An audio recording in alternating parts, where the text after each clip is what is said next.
ഇപ്പോഴത്തെ ട്രെൻഡിങ് ഐറ്റമല്ലേ ഇത്. നമ്മൾ മാത്രം ചെയ്യാതിരുന്ന പിന്നെ എന്തിനാ ഉള്ള. ഞാനും അങ്ങനെ ചെയ്തിട്ടുണ്ട്. ചുമ്മാ പറയുന്നല്ല കേട്ടോ, ഇമാതിരി ഒരു ഐറ്റം പൊളിയോ പൊളി.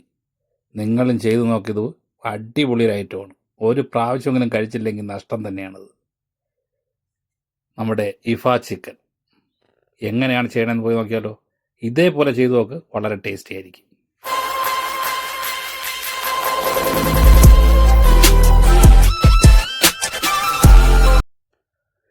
ഇതുപോലെ ചിക്കൻ അങ്ങോട്ട് എടുത്തിട്ട് നമുക്ക് ഇതുപോലെ കുറച്ച് ഹോളൊക്കെ ഇട്ട് കൊടുക്കാം. മസാലയൊക്കെ നല്ല രീതിക്ക് ഇറങ്ങാൻ വേണ്ടി, ഉള്ളിലോട്ട് ഇറങ്ങണമല്ലോ മസാല.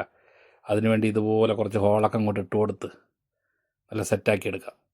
ഇതുപോലെ നല്ല രീതിക്ക്. അപ്പോൾ ഈ ഹോളിങ്ങനെ കുത്തിക്കൊണ്ടിരിക്കുന്ന സമയത്ത് തന്നെ നമ്മൾ സബ്സ്ക്രൈബ് ബട്ടണിൽ കുത്താത്ത ആരെങ്കിലും ഉണ്ടെന്ന് ഉണ്ടെങ്കിൽ നമ്മൾ സബ്സ്ക്രൈബ് ആക്കാത്തവരൊന്ന് സബ്സ്ക്രൈബ് ചെയ്യുക, ബെല്ലൈക്കൻ അമർത്തുക, ഓൾ എന്നുള്ള ഓപ്ഷൻ കൊടുക്കുക. നിങ്ങൾ വീഡിയോ കാണുന്നവർ ഫുൾ വീഡിയോ കണ്ട് നിങ്ങളുടെ ജെനുവിനായിട്ടുള്ള കമൻറ്റും ലൈക്കും എല്ലാം തന്ന് സപ്പോർട്ട് ചെയ്യുക. അതുപോലെ നിങ്ങളുടെ ഫ്രണ്ട്സിനും ഫാമിലിക്കൊക്കെ ഒന്ന് ഷെയർ ചെയ്ത് കൊടുക്കുക. അപ്പോൾ പറഞ്ഞ പോലെ തന്നെ ചിക്കനൊക്കെ എടുത്തിട്ട് രണ്ട് സൈഡ്, ഞാനിപ്പോൾ ബോയിൽ എക്സ് ആയിട്ടുള്ള ചിക്കൻ എടുത്ത് എല്ലൊന്നും ഇല്ലാത്ത പീസാണ്. എല്ലുള്ളത് ഉപയോഗിക്കും, പക്ഷേ എല്ലില്ലാത്തതാണ് ഇതിന് സൂപ്പറായിരിക്കുന്നത്. അപ്പോൾ ഇതുപോലെ നല്ല കുത്തി ക്ലിയർ ചെയ്ത് എന്നിട്ട് നമ്മൾ മീനൊക്കെ വരയുമ്പോൾ അങ്ങോട്ട് വരഞ്ഞെടുക്കണം. മീനൊക്കെ വരയുമ്പോൾ ഇതുപോലെ വരഞ്ഞ് നല്ല അങ്ങോട്ട് ലൈനൊക്കെ ഇതുപോലെ ആക്കിയെടുക്കണം. ഇതിൻ്റെ ഇടയ്ക്കൊക്കെ മസാല ഇറങ്ങണം, അതിന് വേണ്ടിയാണ്.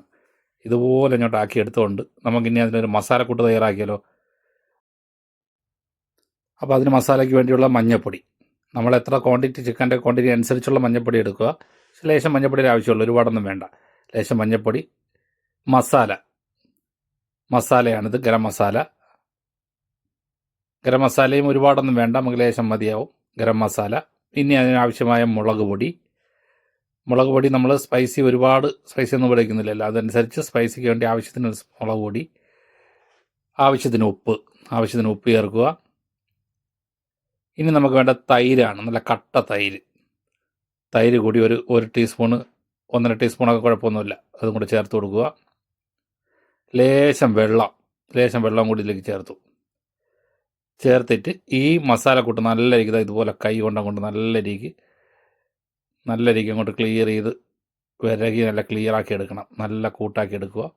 എന്നിട്ട് വേണം നമ്മൾ ഈ മസാലക്കൂട്ട് റെഡി ആയില്ലേ. ഇനി നമ്മൾ നേരത്തെ കട്ട് ചെയ്ത് വെച്ച ചിക്കൻ പീസ് ഉണ്ടല്ലോ, ആ ചിക്കൻ പീസ് എടുത്ത് ഇതിലേക്ക് മസാല പുരട്ടുക എന്ന് പറയുമ്പോഴത്തേക്ക് നമ്മൾ ആ ഒരു ഹോളിൻ്റെ ഇടയിൽ കൂടെ മൊത്തം മസാല ഇറങ്ങുന്ന രൂപത്തിൽ നല്ല അടിപൊളിയായിട്ട് അങ്ങോട്ട് പുരട്ടി സെറ്റ് ചെയ്യുക.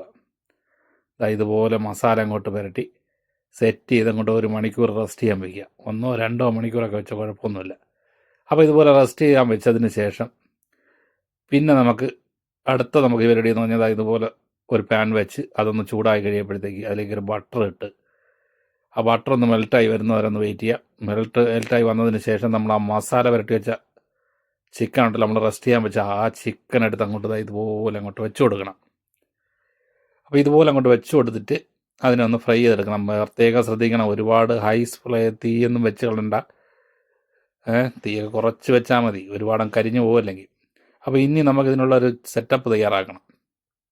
അതിന് ഞാൻ ഇപ്പോൾ മൈനൂർസ് നമ്മൾ ബോട്ടിൽ ഐറ്റമാണ് എടുത്തത്, റെഡിമെയ്ഡാണ് എടുത്തിരിക്കുന്നത്. മുട്ട ഉണ്ടെങ്കിൽ 2 വെള്ളയുടെ വെള്ളയും ഇത്തിരി വെളുത്തുള്ളിയും ഇത്തിരി ഓയിലും ഉണ്ടെങ്കിൽ അതിൻ്റെ ആവശ്യമുള്ളൂ. അപ്പം ഞാൻ അതിനുള്ള ടൈമൊന്നും എനിക്കില്ലെന്നേ, അതുകൊണ്ട് നമ്മൾ ഇതുപോലെ മൈനൂസ് എടുത്തിട്ട് ഇതുപോലെ കുറച്ചങ്ങോട്ട് ആ മിക്സിയുടെ ജാറിലോട്ട് അങ്ങോട്ട് ഇട്ട് ഇതുപോലെ ഇത്ര അങ്ങോട്ട് മിക്സിയുടെ ജാറിലോട്ട് ഇട്ടതിന് ശേഷം ലേശം കുറച്ച് കുക്കിംഗ് ക്രീമും കൂടെ ആ മിക്സിയുടെ ജാറിലോട്ട് അങ്ങോട്ട് ഒഴിച്ചു കൊടുക്കുക. ഇനി ലേശം പാലും കൂടി നമുക്കതിലോട്ട് മിക്സിയുടെ ജാറിലോട്ടൊന്ന് ഒഴിച്ചു കൊടുക്കുക.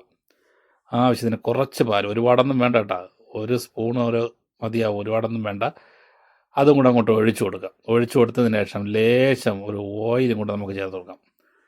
ലേശം 1 സ്പൂൺ ഓയിലും കൂടെ അതിലോട്ട് മിക്സ് ചെയ്തെടുത്തിട്ട് നമ്മൾ ആ മിക്സിയിൽ അങ്ങോട്ട് ഇട്ടിട്ട് കറക്ക് ചെയ്തെടുക്കാം. ഇതുപോലെ കറക്ക് കൊടുത്ത് അങ്ങ് തിരിച്ചെടുത്താൽ മതി. അപ്പോഴത്തേക്ക് നമ്മളെ ചിക്കനൊക്കെ കണ്ടില്ലേ, ഫ്രൈ ആയെല്ലാം സെറ്റായിട്ടുണ്ട്. 2 സൈഡും ഒക്കെ നല്ല ഫ്രൈ ആയി സെറ്റായിട്ടുണ്ട്. ഇനി ഇതിലേക്ക് നമ്മൾ എന്താ ചെയ്യേണ്ടതെന്ന് അറിഞ്ഞിട്ടുണ്ടെങ്കിൽ നമ്മൾ ഈ റെഡിയാക്കി വെച്ചപ്പം നമ്മൾ ആ മിക്സിയിൽ അടിച്ച സാധനം ഉണ്ടല്ലോ, അത് ഇതിൻ്റെ മുകളിൽ തരട്ടാണ്. നമ്മൾ ആ ചിക്കനൊക്കെ പറിച്ചിട്ട് വല്ല നല്ല സെറ്റായിരിപ്പുണ്ട്. അപ്പോൾ ഈ ചിക്കൻ എന്ന് പറയുന്നത് ഇഫ ചിക്കൻ, ഇത് നമുക്ക് ഇനി നമ്മൾ നേരത്തെ റെഡിയാക്കിയത് 1 സ്പൂൺ കൊണ്ട് അതിലോട്ട് ഇങ്ങനെ കോരി അങ്ങോട്ട് നേരത്തെ തേച്ച് കൊടുക്കണം. നമ്മളെ തേപ്പിനൊക്കെ നമ്മൾ ഉസ്താദില്ലേ അതുപോലെ തന്നെ അങ്ങോട്ട് തേച്ച് പേറ്റിച്ച് കൊടുക്കണം. ഇതുപോലെ തേച്ച് അങ്ങോട്ട് കൊടുത്തിട്ട് നമുക്കൊരു അടപ്പ് വെച്ച് അടച്ചൊരു 2 മിനിറ്റും കൂടെ ഒന്ന് അതിനെ അങ്ങ് വേവിച്ചെടുക്കണം. അപ്പോഴും നമ്മളെ ഇഫ ചിക്കൻ റെഡിയാവും. സത്യം പറയാലോ, ഇത് ഒരു പ്രാവശ്യമെങ്കിലും കഴിച്ചില്ലെങ്കിൽ നഷ്ടം തന്നെ കേട്ടോ. അപ്പം നിങ്ങൾ ഇതുപോലെ ഒന്ന് ചെയ്തു നോക്കണം. വളരെ ടേസ്റ്റിയുള്ള ഐറ്റമാണ്, സൂപ്പറാണ്. നിങ്ങൾ ഒരു പ്രാവശ്യമെങ്കിലും ഇത് ചെയ്ത് നിങ്ങളിതിൻ്റെ ഫീല് മനസ്സിലാക്കിയാലേ ഇത് പറഞ്ഞാൽ മനസ്സിലാവത്തില്ല. ഇത് നിങ്ങൾ ചെയ്ത് തന്നെ നോക്കണം.